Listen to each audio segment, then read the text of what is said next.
నమస్కారం రిక్రూట్స్. ఈనాటి మన విశ్లేషణకు స్వాగతం. ఈరోజు మనం భారతీయ రైల్వేల ట్రాక్ భద్రత వెనక ఉన్న అపారమైన మానవ కృషి గురించి, ముఖ్యంగా కఠినమైన క్రమశిక్షణ గురించి మాట్లాడుకోబోతున్నాం. రోజూ రైలు పట్టాలపై నడుస్తూ మన ప్రయాణాలను సురక్షితంగా మార్చే ఆ కీమ్యాన్ అసలు పాత్ర ఏంటి, వారి విధులు ఎంత కష్టంగా ఉంటాయో ఇప్పుడు డీటెయిల్గా తెలుసుకుందాం. ఒక భారీ రైలు గమ్యం చేరాలంటే ఆ పట్టాలకు కనీసం చిన్న పగులు కూడా ఉండకూడదు కదా. అందుకే పర్మనెంట్ వే ఇంజనీరింగ్ డిపార్ట్మెంట్ మన కీమాన్ను ట్రాక్ సేఫ్టీ సోల్జర్ అని సగర్వంగా పిలుస్తుంది. ఎందుకంటే వాళ్లు చేసేది కేవలం ఒక మామూలు ఉద్యోగం కాదు, నిత్యం వేలాది ప్రాణాలను కాపాడే ఒక గొప్ప బాధ్యత. సరే, ఆలస్యం చేయకుండా ఈరోజు మనం కవర్ చేయబోయే సిలబస్ ఏంటో చూద్దాం. ఇందులో ట్రాక్ సేఫ్టీ సోల్జర్, వాళ్లు వాడే టూల్స్, ఉదయం పూట తనిఖీలు, ఎమర్జెన్సీ ప్రోటోకాల్స్, టెక్నాలజీ, అలాగే వాళ్లు ఎదుర్కొనే కష్టాల గురించి ఫాస్ట్గా కవర్ చేసేద్దాం. ముందుగా మొదటి విభాగం, అసలు రోజువారీ ట్రాక్ రక్షణ వెనుకున్న బేసిక్ రూల్స్ ఏంటో చూద్దాం. IRPWM వినడానికి ఏదో పెద్ద టెక్నికల్ పదంగా ఉంది కదూ, కానీ నిజానికి ఇండియన్ రైల్వేస్ పర్మనెంట్ వే మాన్యువల్ అనేది ప్రతి కీమ్యాన్కి ఒక సర్వైవల్ గైడ్ లాంటిది.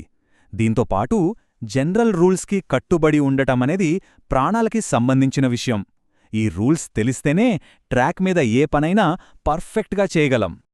ఇక మన రెండో విభాగం, పెట్రోలింగ్కి వెళ్లే ముందు ప్రతిరోజూ విధిగా వాళ్లు తమ వెంట తీసుకెళ్లాల్సిన టూల్స్ ఏంటో ఇప్పుడు చూద్దాం. చూడండి, విధుల్లోకి దిగే ప్రతి కొత్త రిక్రూట్ తన భుజాలపై ఎన్ని కిలోల బరువు మోస్తారో తెలుసా?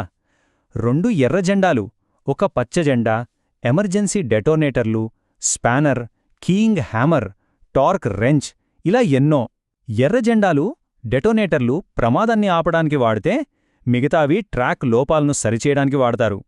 ఈ పరికరాలన్నీ కలిసి ఎన్నో పెద్ద రైలు ప్రమాదాలను ఆపుతాయంటే నమ్మండి. మూడవ విభాగం, తెల్లవారుజామున మొదలయ్యే వాళ్ల డైలీ రొటీన్ ఎంత అలర్ట్గా ఉండాలో ఇక్కడ తెలుసుకుందా. ఉదయాన్నే 6 నుండి 8 కిలోమీటర్ల ట్రాక్పై నడవడమంటే మాటలు కాదు. అందులోనూ ప్రతి అడుగు గద్దలాంటి చూపుతో గమనించాలి. బ్రిడ్జిల దగ్గర వదులైన బోల్టులున్నాయా, స్విచ్ పాయింట్ల దగ్గర ఏమైనా వెల్డ్ ఫ్రాక్చర్స్ ఉన్నాయా, ట్రాక్ గేజ్ కరెక్టుగా ఉందా లేదా అని నిరంతరం చెక్ చేస్తూనే ఉండాలి. ముఖ్యంగా లాంగ్ వెల్డెడ్ రైల్ సిస్టమ్స్లో వాతావరణం చాలా ఇంపాక్ట్ చూపిస్తుంది. విపరీతమైన ఎండలకి పట్టాలు వంగిపోతాయి. దాన్నే మనం సన్ కింగ్స్ అంటాం. ఇక చలికాలం వస్తే పట్టాలు పగిలిపోయే ప్రమాదముంటుంది. అందుకే ఎండైనా చలైనా వాళ్ల కళ్ళు ఆ ట్రాక్ పైనే ఉండాలి. నాలుగవ విభాగం, ఈ డ్యూటీలో అత్యంత ఉత్కంఠభరితమైన, సెకండ్లలో నిర్ణయాలు తీసుకోవలసిన ఎమర్జెన్సీ ప్రోటోకాల్ గురించి ఇప్పుడు మాట్లాడుకుందాం. ఒక్కసారి ఊహించుకోండి, ట్రాక్ మీదున్నట్టుండి పగులు కనిపిస్తే అంతే, సెకండ్లలో రియాక్ట్ అవ్వాలి. వెంటనే ఎర్ర జెండాని తీసి ఎదురుగా వస్తున్న రైలును ఆపాలి. ట్రాక్పై డెటోనేటర్లను పెట్టి భారీ శబ్దాన్ని సృష్టించి డ్రైవర్ను అలర్ట్ చేయాలి. ఆ వెంటనే వాకీటాకీలో స్టేషన్ మాస్టర్కి ఇన్ఫర్మేషన్ ఇవ్వాలి. ఈ చిన్న క్షణాల్లో వాళ్లు తీసుకునే యాక్షనే వందలాది ప్రాణాలను నిలబెడుతుంది. ఐదవ విభాగం, టెక్నాలజీ పెరుగుతోంది కదా, మరి ఈ సాంప్రదాయిక విధుల్లోకి ఆధునిక సాంకేతికత ఎలా వచ్చి చేరిందో చూద్దాం. ఒకప్పుడు పనులన్నీ కేవలం మాన్యువల్గానే జరిగేవి. కంటితో చూడాలి, కొలవాలి, వెళ్లి రిపోర్ట్ చేయాలి. కానీ ఇప్పుడు సీన్ మారింది. డ్రోన్ సర్వేల డేటా, మొబైల్లో EDAR యాప్ ద్వారా రియల్ టైం రిపోర్టింగ్, ఇవన్నీ రావడం వల్ల ఎక్కడ ఏ ప్రాబ్లం ఉన్నా క్షణాల్లో ఉన్నతాధికారులకు తెలిసిపోతోంది. టెక్నాలజీ పనిని ఎంత ఈజీ చేసిందో చూసారా. ఇక ఆరవ మరియు చివరి విభాగం, ఇన్ని బాధ్యతలు మోస్తున్నవాళ్ల వ్యక్తిగత కష్టాలు, వారి కెరియర్ గ్రోత్ గురించి ముచ్చటించుకుందాం. స్క్రీన్పై ఉన్న ఈ నంబర్ చూసారా, 15. బరువైన టూల్స్ వేసుకుని ఒక కీమాన్ ప్రతిరోజూ గరిష్టంగా నడిచే దూరం ఇది. రోజుకి 15 కిలోమీటర్ల రాళ్లు, రప్పలమీద నడవడమంటే వాళ్ల శరీరం ఎంతలా అలిసిపోతుందో మీరర్థం చేసుకోవచ్చు.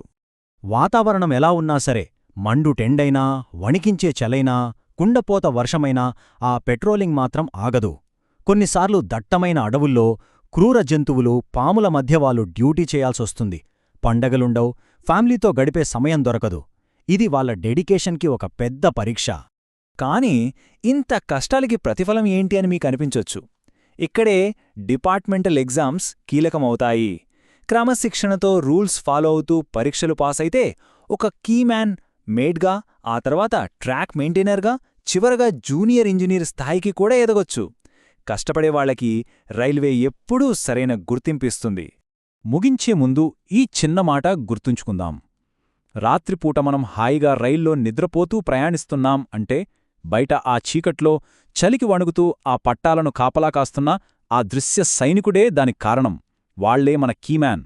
ఇకపై రైల్లెక్కే ముందు ఖచ్చితంగా ఆ నిస్వార్థ సేవను మనం గుర్తు చేసుకోవాలి. ఈ విశ్లేషణ మీకందరికీ ఒక కొత్త కోణాన్ని చూపించిందని ఆశిస్తున్నాను. ధన్యవాదాలు. మరో ఆసక్తికరమైన